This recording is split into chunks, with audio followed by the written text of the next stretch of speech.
Live, and my name is Marcia Paczynski. And I'm Caroline Carrington. And we are pretty excited to be doing a Facebook Live together. This is our first one. It is. And I'm noticing your camera actually looks normal, but on mine, I look like I've just come back from the tanning salon. Yeah, I don't know what's going on. We're broadcasting between a simulcast on both of our Facebook walls. So we're checking this out and seeing if it works. So thanks for joining us. Oh, hey guys. See folks kind of saying hi and joining on. That's great. Yeah, so I just got back from Catalyst Con in Los Angeles, which is a sexuality and activism conference where I was part of the keynote panel, which was super fun. Can you tell the viewers who may not know about Catalyst what your keynote was about? Because some of them may not have been there. Yeah, well, so it was a panel. So Carol Queen moderated, and I had the glorious delight to be on the panel with Dirty Lola and Jiz Lee and Dr. David Lay, and we talked about all kinds of stuff. We talked about porn and sex ed. We talked about what was going on with the political election, with the politics currently, and what sexual issues are not being talked about and addressed, which I personally am of the stance that free ponies for bisexuals is really an overlooked issue in this election. Can you tell the audience who may not know what free ponies are? Can you elaborate I would like on a pony. I think that in the LGBT cracks me up. I think the LGBT community, one of the the bisexuals get overlooked a lot, and I think we would do well to have some. The White House should give us ponies. I think maybe unicorn. I was about to say unicorns. I thought everybody was looking for a unicorn. No, but we talked a lot about this bill, Prop 60 in California, and how it's really bad news for porn performers, and even porn performers who use condoms are really opposed to this bill because it's actually got a lot of Trojan horses in it that are actually really bad for folks, and not really supporting what it purports to support. And we talked a lot about bathroom bills for trans folks, and there's a lot of really great stuff in the panel. It was a good conversation with some very smart people, and Carol Queen moderated it, and great. That was good. And that bill puts a lot of our friends and colleagues actually at risk, so it's a big part of why it's important to actually read what's in this. Vote no on Prop 60 if you live in California. It's bad news, y'all. Yeah. So we're not trying to actually make this too political. No. I will go there, but Caroline doesn't. I know, I'm reeling it in. You can see Marcia and I are snuggled up today. Yeah. We've been loving on each other this morning, giving lots of gentle touch. Post-travel, hangover, my flight was 2 hours late last night. Everything's awful because travel sucks. But yeah, it's been nice to be all snuggly. Yeah. And now also Facebook Live makes us be snuggly together. Hi guys. Gives us another reason to cuddle up. Good to see all y'all on the call or whatever this is. So we're chatting today about Catalyst Con, and I've got a class starting this week, so we're going to talk about that a little bit too. So, but feel free to ask us questions. Hi Stockholm. Feeling good having y'all on here, so feel free to ask us questions about anything we're talking about. There's a little bit of a lag, so we'll do our best to answer anything that comes up, and if you just want to chat with each other, that's good too. Yeah, so as we were preparing for this, we knew we were going to talk about Good Girl, and I know at least my audience are probably a little bit confused, what does Caroline have to say about being a good girl? Aren't you bad? Aren't you a bad girl? Well, it's really funny. All the bhakti yoga people that I hang out with all the chanting that I'm in, a lot of them are pretty surprised. Wow, Caroline talks about sex all the time. My goodness, it's very interesting. I hear so many stories of what my friends are up to. So I get the inside scoop on what's happening for everybody.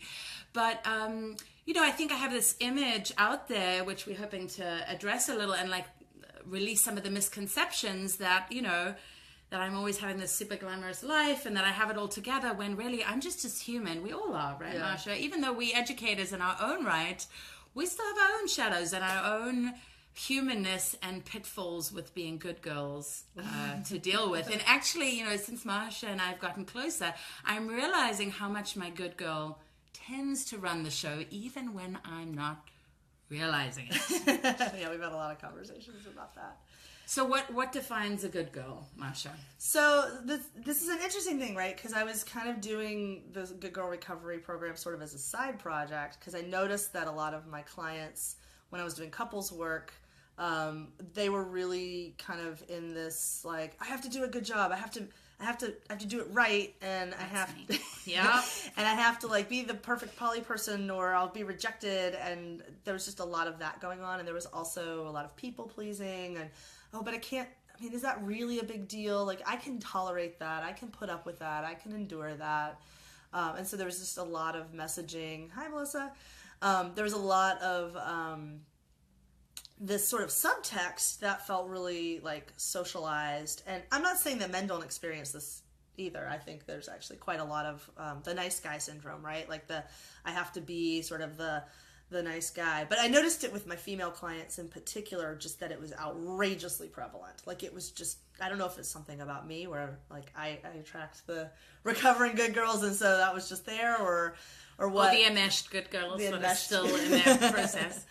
Yeah, so I just noticed the people pleasing, I noticed the perfectionism, the unwillingness to speak up about what was really working and what was really not working. And when you're dealing with open relationships or non-traditional sexuality, I think this is true even if you're in a monogamous traditional relationship. You know, knowing where your boundaries are and being able to speak up is important, but I think it becomes even more important when you're trying to navigate a lot of different personalities and figure out yourself as a sexual creature, you know, in a community or with different lovers or what have you. And so this thing that was sort of a side project turned into a big deal, actually. Like, I was at Catalyst this weekend, and these two women came out of the exhibition hall, and they'd basically just seen my postcard, which I don't have next to me, but you guys have maybe seen it around. It just says you're already good enough, and it has a link to the... Isn't that a relief? Just to hear that. You're already good enough. You're already good enough. I wish I had somebody saying that to me every day. I'll give you a postcard and you can put it on your mirror. Thank you. So these two women came out, and I was sitting talking to a friend of mine, and they came over, and they had this sort of starstruck look on their face. And I didn't know what was going on. I was like, what did they like the keynote last night? Like, what are they doing? And they came over, they're like, we just want you to know that you have already changed our lives. And I'm like, with what? And they're like, we saw your postcard. And I was like, oh yeah. So I think that there's a lot of the way that you know, feminism has shaken out and is still in the process of shaking out. There's a lot of us trying to be like, well, where is our place in the world? And is the answer like having it all? Are we supposed to be doing all the things perfectly? You know, how do we navigate sort of a brave new world of both freedom and then also responsibility? And then there's a lot of pressure from, you know, marketing and capitalism to be like, you should be your best self and you should optimize everything and you should, you know, just be the best you that you should be. And I'm like, actually taking a nap is also a legitimate option sometimes. Right. Well, I think there is a lot of pressure to try and be perfect and amazing. And part of why I'm doing this video is to be a little transparent about the places where I'm not perfect and amazing. Because Marsha and I were talking about this before shooting the video. Like, you know, I'm very authentic as a dakini, but there's this whole allure and mystique of the dakini being, you know, this seductive, amazing woman. And I am that too. You totally are that. I am that. And I'm also very human. And I also have my own insecurities, and I also have the, like, how do I be a mom and be an educator and be the one who holds the space and have my own stuff come up and want to be good at all of those things. And sometimes I have a day where, I mean... Well, you're really hard on yourself. Well, so many people are, right? I mean, you're really hard on yourself. I mean, Marsha's seen lots of my shadow. I show her a lot. Not everybody sees it, but Marsha gets to see a lot. And I think, well, I'm saying this not because I'm trying to call you out, because I think, like, this is sort of the point, is that, you know, you're an educator. I think a lot of people project a lot of stuff about, like, you having all the answers figured out onto you. And I think that a lot of women I think a lot of women are hesitant to get into leadership roles because they're afraid of having to navigate that issue. And I think you've been really brave and like, I'm going to do this thing even though I don't know what I'm doing, but I feel like I should know what I'm doing. Right. Well, I mean, Which is the good girl. That's the good girl voice in your head of like, I should have this already figured out already before I even try it. Yes. And that's just not how it works. Right. Like, you don't know things until you do them sometimes. A lot of the time. So I think it is, just to clarify, it is important to go and get the training so you can impart the skills, but that doesn't mean you know everything. Like, right. I am not a PR expert, for example. We were talking about that this morning. I don't know about that stuff, right? And like, I remember the first time I sent out my newsletter, Marsha, I had never run MailChimp. It was terrible. And I'm such a perfectionist, and Marsha knows I'm like really into having everything as perfect as it can be, and it can't be perfect because otherwise I'd never send anything out. Yeah. I'd never get, and my website would never be live, and my website is far from perfect. I wrote it myself, and I've never made a website before. So there are far more professional websites out there, but I realize that there's this place of loving myself enough into surrendering to the good enough, and then to going back and continuing to improve on what's out there. And I think this thing you said about like going and getting the skills is important. Yeah. Crucial. And I'm definitely an advocate of people knowing something about what they're doing. You do have to know before you stand up. But there's a difference between knowing what knowing what you're offering, or knowing what you have to bring to the table in a relationship, in your job, in your business, whatever it is, and like having some skills, and then like having it all figured out, because you're never gonna have it all figured out, right? Like having it all figured out is sort of a boogaboo, and I see a lot of women chase their tails. Mm-hmm. I've seen myself chase my tail. I've seen myself not take action on things that could really help people, or like not setting a boundary with a lover or a friend that would have been really helpful, useful information for them to know, because I've been afraid of like, well, I don't know what comes after that. Right. And so I think that's where this stuff can get really toxic, actually. And it seems like, oh, well, I want to do a good job because I want to produce the best possible thing. But I think it's quite self-limiting. Right. And it's scary to step into that place of the unknown. I know that the unknown is the scariest place for me. I like to... Marsha and I are laughing because, she knows me very well. But it is. I'm a control freak, and I like to have everything all mapped out for my students who are watching this. Like, literally, you know what I'm teaching for the most part through the end of 2017. And that makes me feel very safe and very happy. And life is not like that. Like, there are curveballs that happen I'm just laughing, though, because your work is about helping other people step into the unknown, and you're like, but I don't want to. Well, it was the thing about sex education that was so interesting for me. Like, sex is a playground for me. Sex mostly isn't edgy, and it doesn't, not that there's no shadow, not that there's no edge.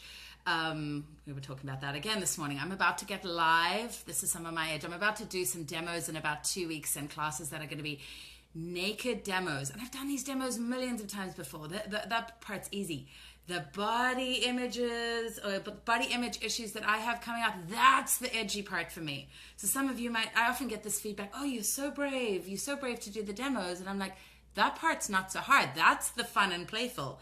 I just have different edges sometimes to other and the people. Self-criticism as women, like, we're expected to look a certain way, and I think that fits into the good girl as well. Like, you know, we're supposed to, our value is, like, we're kind of taught our value is in how we look. And it's like, it's not in what we think. It's not in the education we bring. It's not in, you know, how much experience we have in life or anything. It's like, oh, are you cute? Okay, I'll listen to you. Right. Oh, but you're too cute, so I'm not going to listen to you. There's a no win. And that's the thing about the good girl, is it's this double bind of like, oh, I have to be sexy but not too sexy. I have to be thin but not too thin. I have to be smart but not too smart. I should use my voice, but not enough to intimidate people.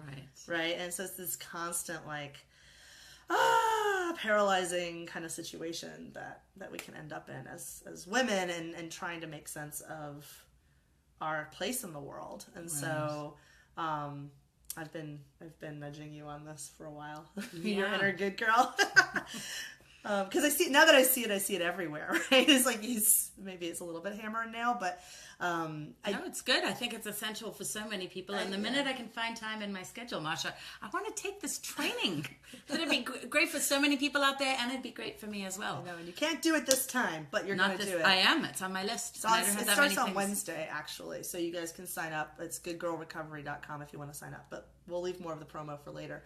But you can go sign up right now if you'd like to. I'm not going to stop you. In fact, I'd be very thrilled if you joined us, and invite your friends. What was I going to say though? Oh, the perfectionism, the body image. I wanted to go back to something you said at the beginning of the video about are your bhakti friends kind of telling you the stories because you're kind of like the naughty one, right? Or like, well, I am kind of naughty. You're a little bit naughty. Hi, Anda. There's a question over here earlier. We'll go back to that one too. But I think it was about polyamory. But I want to go back to this thing about being like this idea of being naughty and how like I think this is also a place where we get caught up in that double bind. Like, oh, I'm good. Okay, I'm not good. I'm bad. I'm naughty. Right. And the judgment. The judgment goes back and forth. And the way that I was pondering on this a long time. I was like, well, what is it that we're trying to do? Like, what is the opposite of a good girl? And it's not a bad girl. Like, that's not actually the opposite of a good girl. The opposite of a good girl is a grown-ass woman. Like an adult. And it took a while to figure this out. I was like, what is it about this sort of archetype? And the thing is it's about keeping us small. And so as long as we're a girl, then it's too complicated to like be a full human. And when you step into being a grown-ass adult, to being a woman, to being a complex human trying to make sense of the world, then it's like, oh wait, I get to have preferences and I get to have boundaries and I get to have desires. Boundaries. Yeah. I'm really big on the boundaries. The recovering good girl often needs a lot. Because the first thing we look at in the program, and that I'm always looking at in my life when things start feeling stuck, is what am I tolerating? Right. And the very first thing we do is we make a list of all the stuff you're tolerating in your life and enduring and going along with, because that is the clue of the cost of the good girl.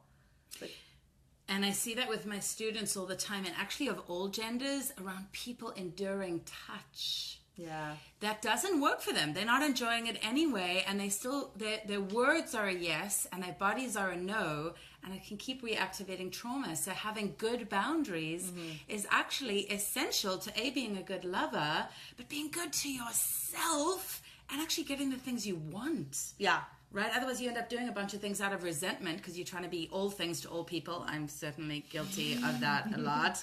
I'm admitting so many things on this video, Marsha. This is Confessions of a Tantra Teacher with Marsha Baczynski. That's what we should have named the video. I didn't think about that. Confessions of the Tantra Teacher. But no, you're not. I mean, the reason I love talking to you about this is you're so not the only one. Like, I'm sure y'all do a like or a love if anything Caroline said applies to you too, right? Like, I know there's people who've been liking and loving all the way through this whole thing. They're just like, oh my god, this is so intense. Yeah, see, now they're popping up on screen. Thank you. Yes. Thanks for the love. We all need love, right? We all need the validation. Thanks, Lexi. Yeah, there's somebody saying, never trying to be all things to all people. I never do that. Oh, thanks, Mel. We've got comments going on 2 different screens here, so you guys can't all see each other.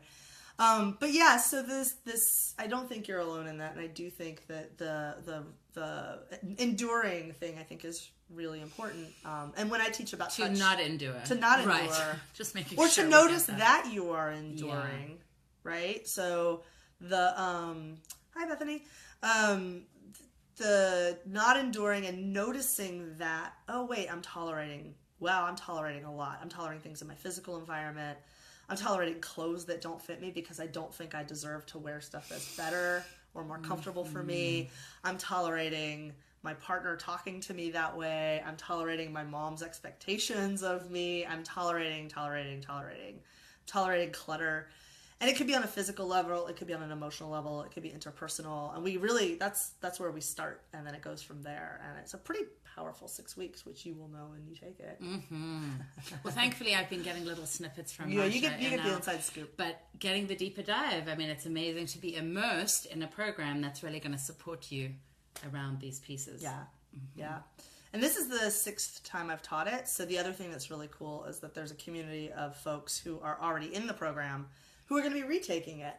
And this is the thing that I love, because I actually do the work with you all myself. I'm actually in the process right now of Officially, class doesn't start till Wednesday, but because I'm a good girl and an overachiever, I'm already making my list, and I've been making a list of stuff I've been tolerating, and it's eye-opening, and it's really clarifying for where I need to like put some boundaries in, because we drift, and what I like about doing this program a couple of times a year, and folks, you sign up once and then you can retake it as many times as you want, and I know some of the folks on this live are actually in the program, is you can look at different aspects of your life each time, and it's just like a little palate cleanser for your whole system. You're like, oh my gosh, I didn't even know that I was dealing with this thing, because sometimes you have to clear out a year's worth of clutter before you can even get to the next level.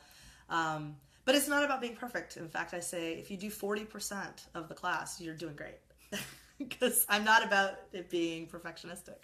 Right. Yeah. And I want to mention we're focusing on good girls in this, and there's a lot of messages here that are relevant to people of all genders. Absolutely. And just because we're two female identified people sitting here, it doesn't mean that the messages that are in this video are for women only. Yeah. So if this is resonating for you, whatever gender you've chosen, please take it in. Nobody is expecting perfection, and I'm putting that message back into my brain as I hear this. One of the things I want to talk about with boundaries, Marsha, is the word no. Okay. And I love the word no. you love it. Well, I don't particularly like, and I'm talking about in my personal life, I'm totally fine to hear it from my students, but I'm much more challenged in my personal life to hear the word no. I actually have a lover who I feel like his sole purpose in life is to practice saying no and give me my whole journey with that. And he does it very lovingly and kindly with me, so it's kind of an easier way for me to take it on. But something interesting has emerged with that boundary of no in the last year has been that the no or the boundaries have actually taken the intimacy even deeper. And it's helped support our connection even more. And normally for me, I go to, oh no, that means rejection.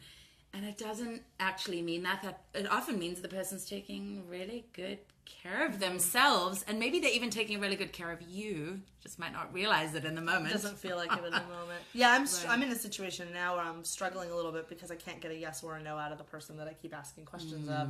And I'm finally to the point where I'm like, I just have to take this as a no.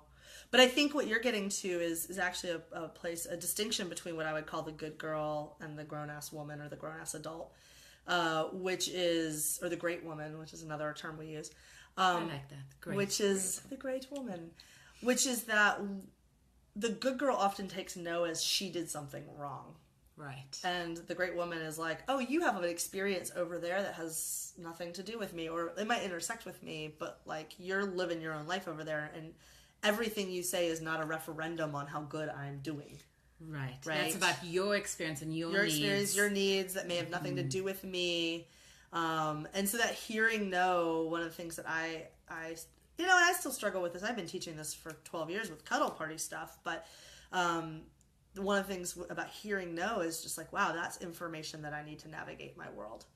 And sometimes that means they're saying a bigger no to you or to something you're about or your values, and sometimes they're just saying no for that situation.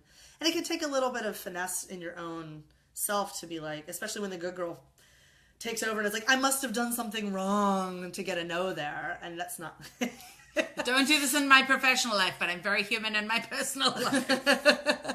What did I do? What did I do wrong, right? Like, I did something wrong, and mostly it's about them. A lot of the times it is. Their experience. Yeah, it's like, that person's, like, trying to figure out some stuff over there. So, yeah, I think for hearing no, that's a big piece of it is just, I try not to ask unless I'm able to hear a no.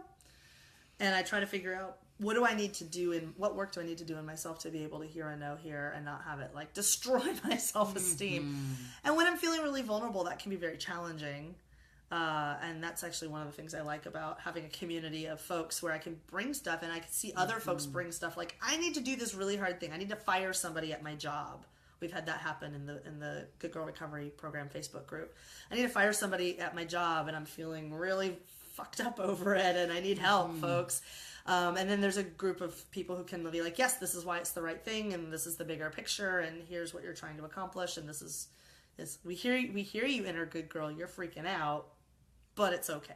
Right. You're not a terrible person because you're actually looking at the needs of the organization and making the correct choice, for example. Or you need to break up with somebody because it's not working, and it's, you've got loyalty and you feel like you're supposed to just keep working at it. Right? I'm sure we've both been in this. I've been in those situations, and I don't know about you. Like, I'm supposed to keep working at it. Otherwise, how do I know I'm a good person? But not always is that the case, especially in dating, like, non-committed situations. Like, why? Why are you working so hard if this person's ambivalent about you? Well, I have a personal story to share about that. Yeah. So when I got married over 10 years ago, and I'm no longer married, but when I was married, I took my vows very seriously, and I'm still a huge proponent of marriage if that's what works for people. But I just think that my partner, there were many circumstances around this, but never really wanted to be married. And eventually we landed up in therapy, and I walked into therapy exacerbated over the same issue again. And I said to our couples therapist, like, what else can I do? And she kept trying to stay really neutral, and she said, very frustrated, there's nothing else you need to do. She was trying to stay neutral, but she really meant that my partner needed to show up and be committed to doing the work, and he really wasn't. He didn't want to be in the marriage. So the best thing we could do in that situation was to release each other. Yeah. And we're both much happier now, and we get on great. The marriage was not working, but understanding that there isn't always something that you can do to make it better, and sometimes trying to do that thing can actually make it worse. Absolutely. Especially if the person's looking for space. Yeah. So. And I think this is the good girl. The good girl thinks it's all about her, and it's not. Like, and someone in one of the chats just said, struggling with no, and it's hard to remember that the other person is saying no to the moment or to the opportunity or the timing. But rarely are they saying no to you as a whole person. I'm paraphrasing. At least especially where business is concerned. That's a really good point in business. A lot of it's like, thanks, Lexi. Thanks, Lexi. Yeah. Mm-hmm. There's a lot of stuff in business or just like creative projects even, where it's like, what's the goal? And like it either, and how does it fit into the bigger picture? And I think we just take things sometimes so personally. Yeah. And it's not intended to be self-centered, but it ends up being very self-centered of like, I am the center of the world, and therefore, like, the good girl thinks she can make everything work if she just works hard enough, and that's just not true. Right. It's just not true. So giving yourself a break and stop beating yourself up. That's a big lesson for me right now. It's like to stop beating myself up if things go wrong or if I can't cope or fill in the blank. If you're under-resourced or if you need to take care of yourself. Like, it's okay to take care of yourself. It's okay to say no to a social engagement or to somebody else's demand. You did a great video, by the way, the other day. We haven't even talked about this yet, but you were talking about looking at your calendar and realizing that you were overcommitted, and how you did that was, I hope I'm saying this right, but that you looked at the calendar and you couldn't even remember like the last time you'd had a break, and there were way too many things on your calendar. And I've started putting breaks in between things. This is like a revolutionary concept for me. I'm used to doing 17-hour days, and I love what I do, so it's this kind of Achilles heel. But in the end, I'm just exhausted, and I don't have anything to give to myself or my son, and I want to keep being able to give to my students, and I can't do that if I'm just completely overcommitted all the time.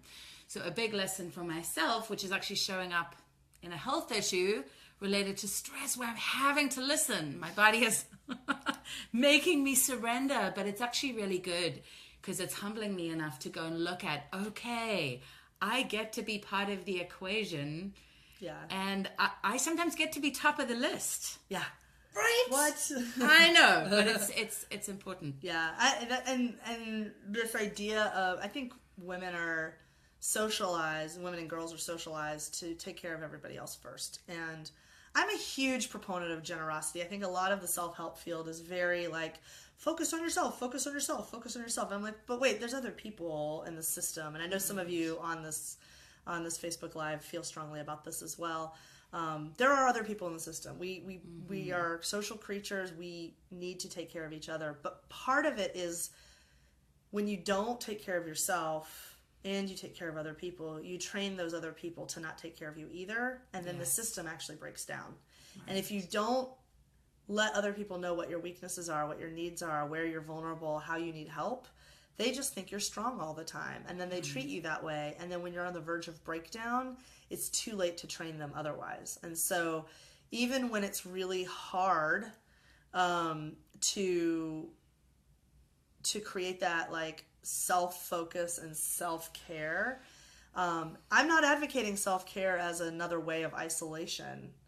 I'm advocating self-care as another way of being in relationship. Like that saying yes and saying no is helping other people to know where you're at and be able to work with you and collaborate with you.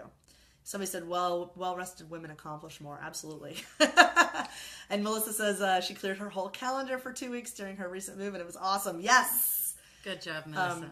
It's really important. It's really important. Well, just like we started our morning meeting this morning, Marsha and I, with cuddling. This was a foundational part of our time this morning, and it didn't mean we were any less focused on the important issues, and we were like, we need that as part of the self-care. Yeah, we were trying to figure out if we could cuddle and have our laptops at the same time because we're overachievers.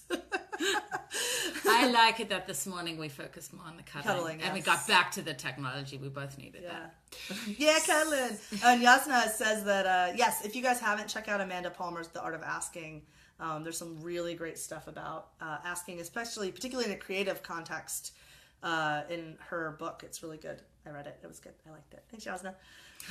So we've been talking about this great program you have coming up, but we want to make sure people know where to find it. Because Marsha is amazing. I adore her. So class starts Wednesday. The doors close tomorrow.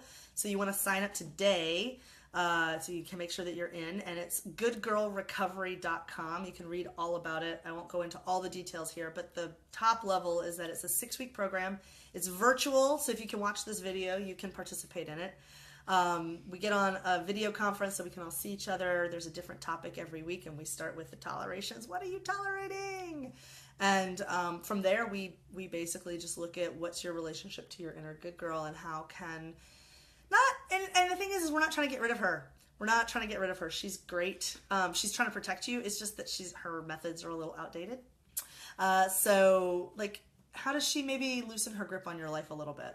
And some people asked about folks like men and other genders. So the class is basically for women and people raised as girls. So if you identify as a woman, or you were raised as a girl, the class is open. We're very trans inclusive. The content in this video is open for men. The class is not open for men. So that's that. If you have questions about the gender stuff, let me know. I'm totally happy to talk about it. Well, I love that both of our brands are very inclusive. We're both very committed to that, even though the niche for this class is... This is the only gendered class I teach, but it's still pretty open. And for those of you out there that are like, oh my goodness, self-care sounds awesome. Doing self-care in community sounds awesome. I run a lot of events that help you get connected with like-minded people. My pujas are an amazing way to get, you get like these kind of like little mini dates. You don't have to be dating people. You could be in a relationship to come, or I have a big heart for the singles, so you don't have to be partnered to come to any of my classes. Single people, yay! But to come and just be like loved up and connected and make friends. And make friends, exactly. Because some people, you know, on these paths of personal growth or wanting to be better communicators. Thank you, Lexi, for loving my classes. Yeah, you're like, I don't know where to find other people we can talk to about these things. So please do check out. We'll post some links in the feeds below. Comments, yeah. But please come and check out some of these places, because I don't date my students. So you guys get to come and meet each other. And at Puja, you get to check them out and see if they're good dating material. I always say, without having to buy anybody dinner. And I mean, you do your cuddle parties as well, Marsha. Yeah, we have a cuddle party coming up. But sign up for the Good Girl Recovery Program, because that's what's up this week.